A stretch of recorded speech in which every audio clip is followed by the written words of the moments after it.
Hello, Gemini, and welcome to your February 2022 reading. Thank you so much for being here. I appreciate all of you. I'm so grateful for your presence. And I just want to say that if you haven't already seen the collective video, I strongly suggest that you do. It's for the collective, and I already went over the monthly card of strength for everyone in the collective. So you may want to pause this video and come back to it later, or watch it through and then go back and watch the collective video. That's totally up to you. But I set the intention for this video to be for Gemini Sun, Gemini Rising. And that is, just, because I think those line up the best with, astrological readings. And I like to introduce astrology into my readings. Of course, Gemini moons are also welcome. And cross watchers are welcome, because I believe anybody can get a message, from any reading that they do. And if you have a Gemini friend who you feel could benefit from these messages, I would be so grateful if you share it. So, all are welcome here.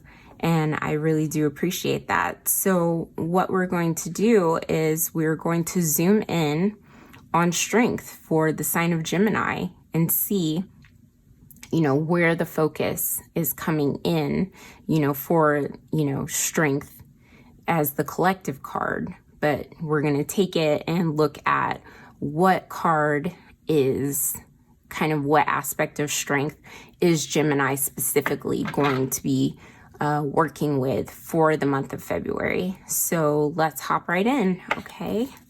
And I'm going to go ahead and shuffle that up. I have one card, and this will be your focus card is what I'm calling it. I have one focus card for Gemini for the month of February. Please show me clearly.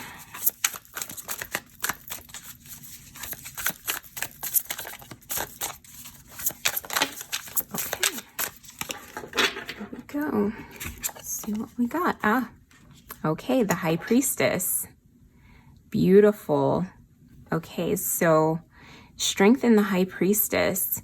What I really see is that this month, where you are or what you want and where you want to be is like after these retrograde seasons of Venus and Mercury. We just had Venus go direct on January 29th, and I believe it's February 3rd that Mercury goes direct. That, now that we are in a month ruled by strength, where we're learning to, again, absorb this message of this medicine of how to be vulnerable, to show up in our authentic selves.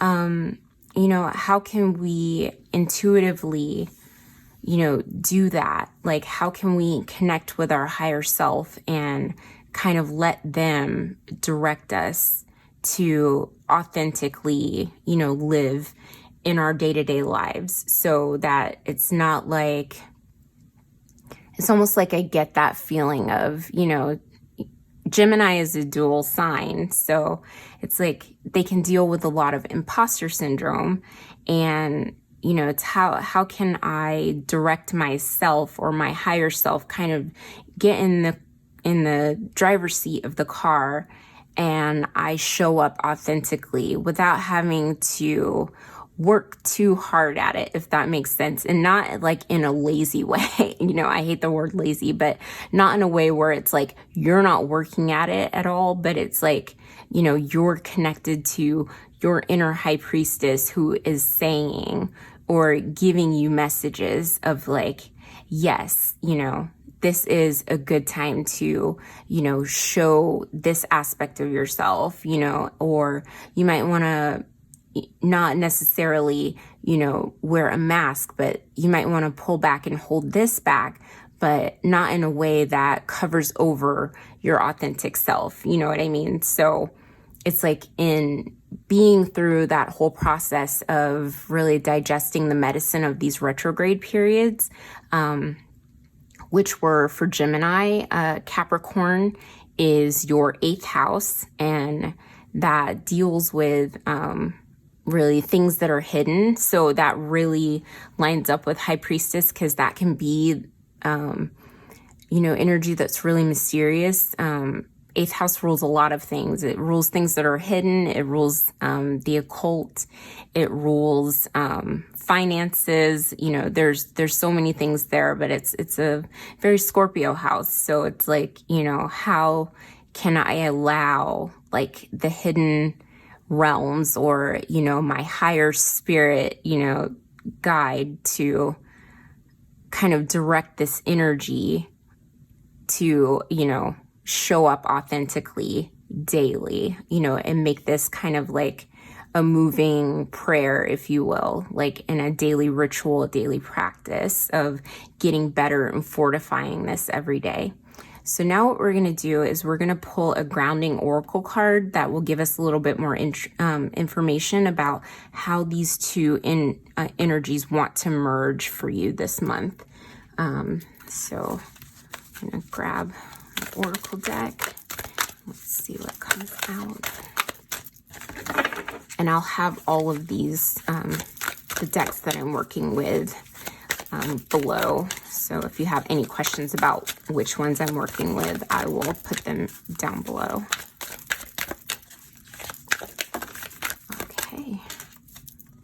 Okay.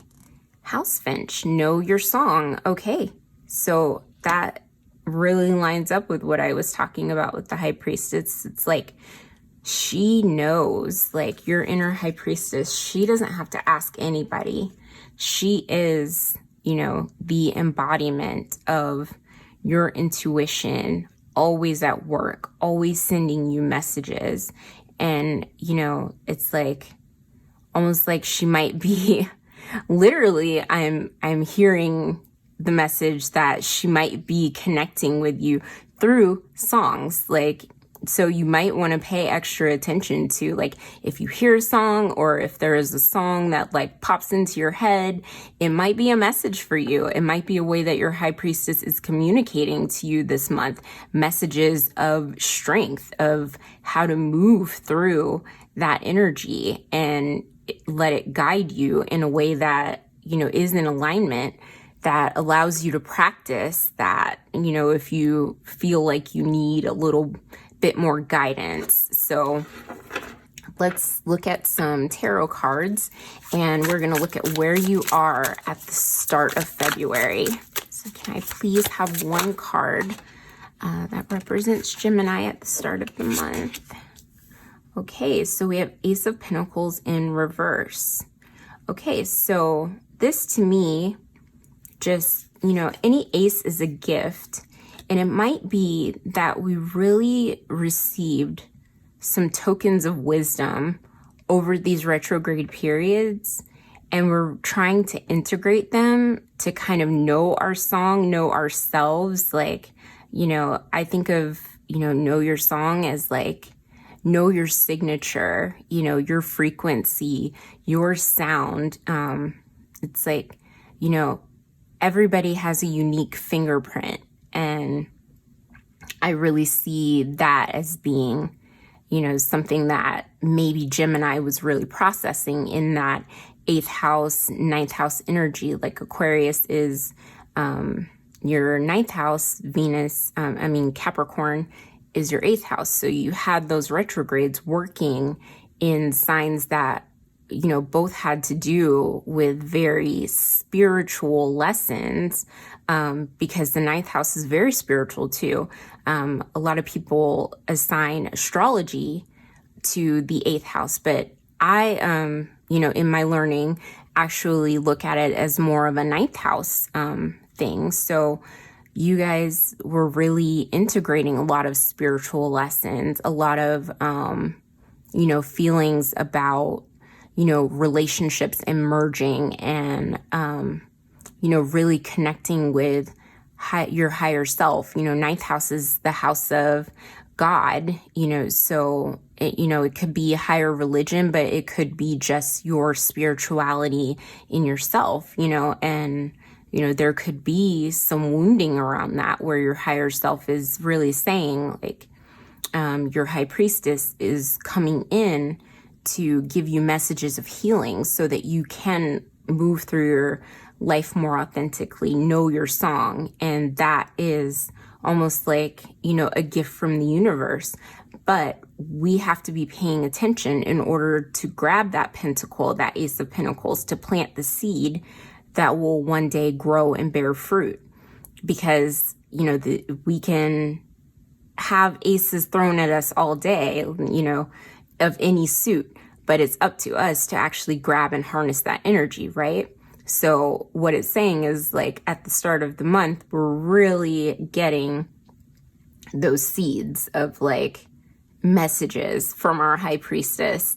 So we just, with this being in reverse, it's like, but are you paying attention? So make sure that you're paying attention. And you might want to just, like, scribble a little reminder on your refrigerator, on your bathroom mirror or something, like, pay attention to the signs. Like, the signs are all around you so that you can remember, to look for them. And maybe, like, keep a journal, so that, or a log, so that when you do get the signs, you can remember kind of what they are.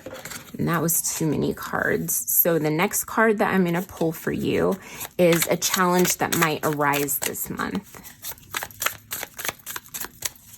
What challenge might arise for my beautiful Geminis this month of February?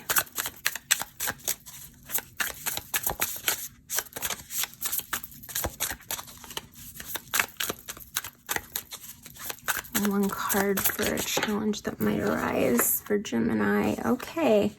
And we're getting some similar cards, okay, because in the same exact placement for Aries, they pulled the Nine of Swords upright.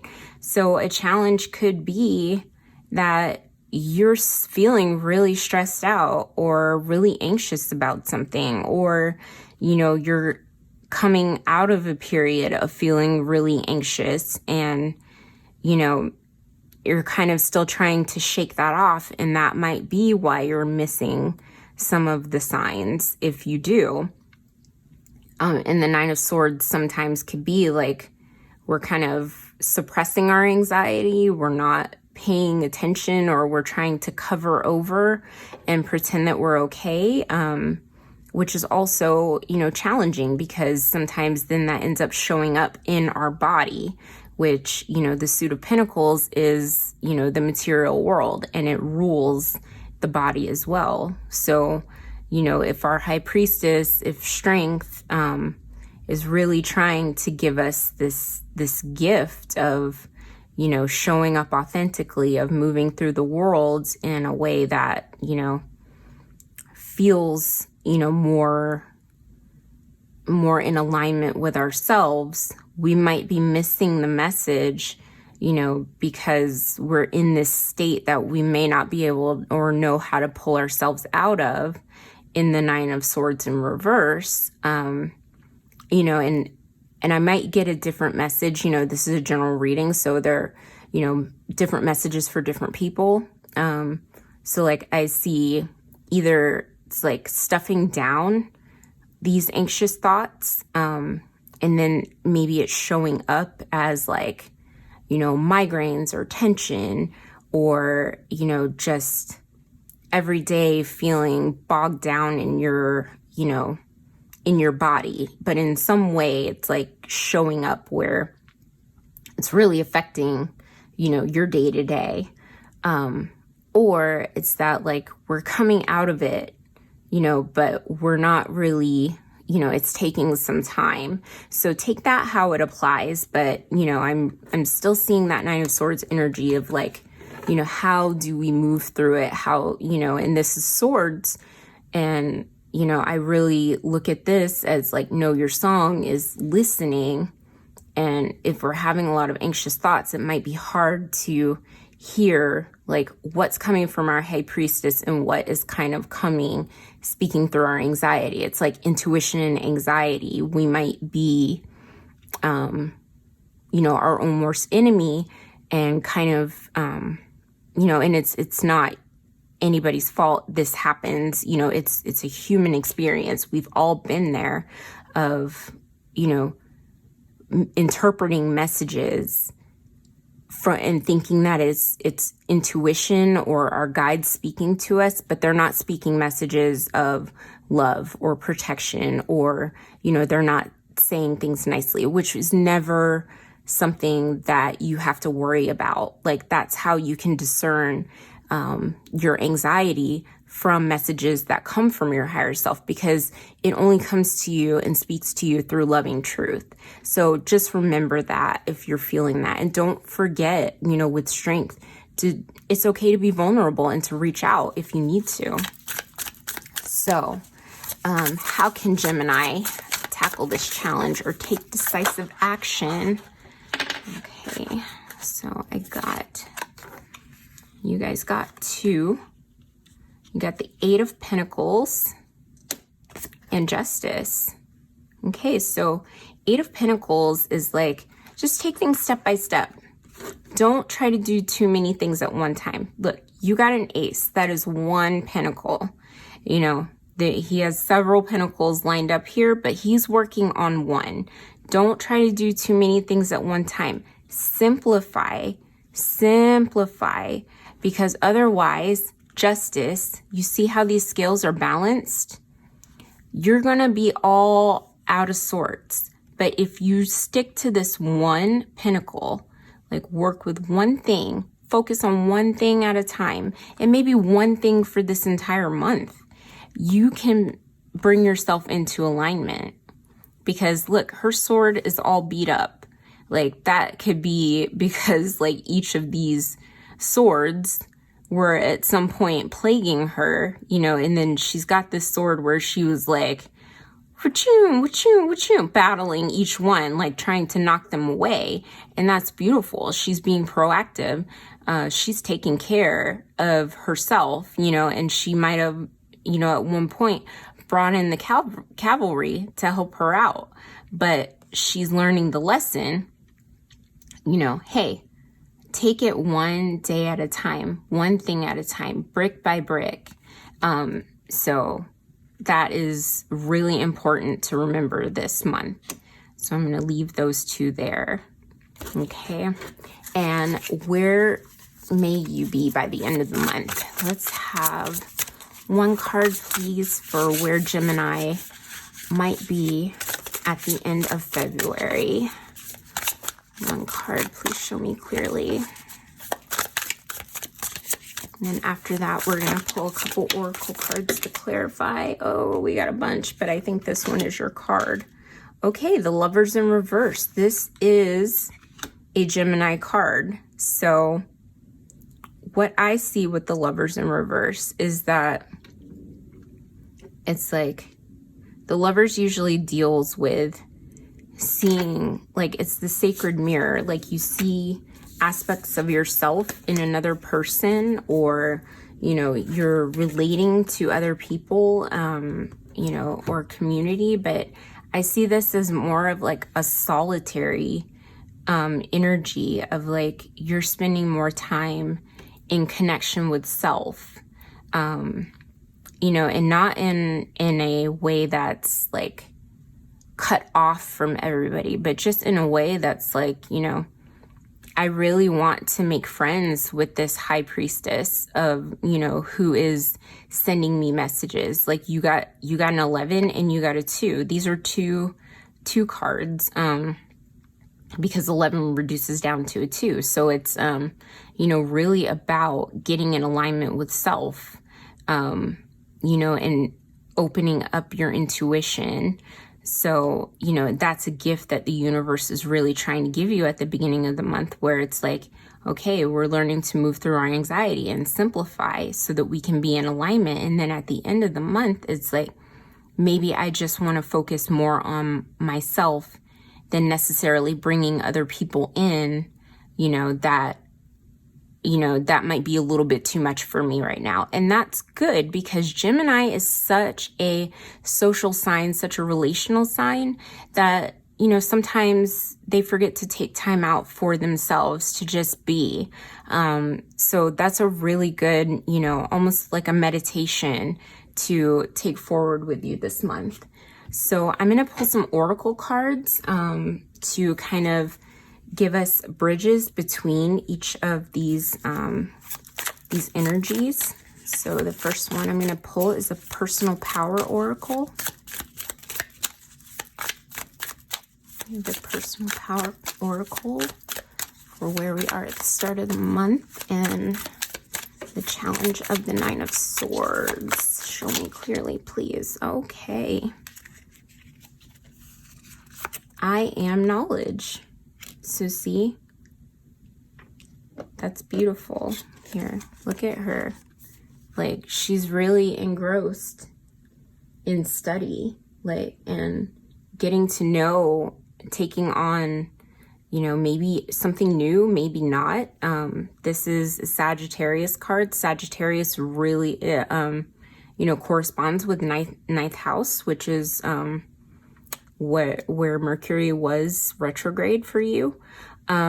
So that's really, you know, in alignment with that. Like, you know, maybe rather than being in a state of worry, it's like, well, I'm going to seek knowledge.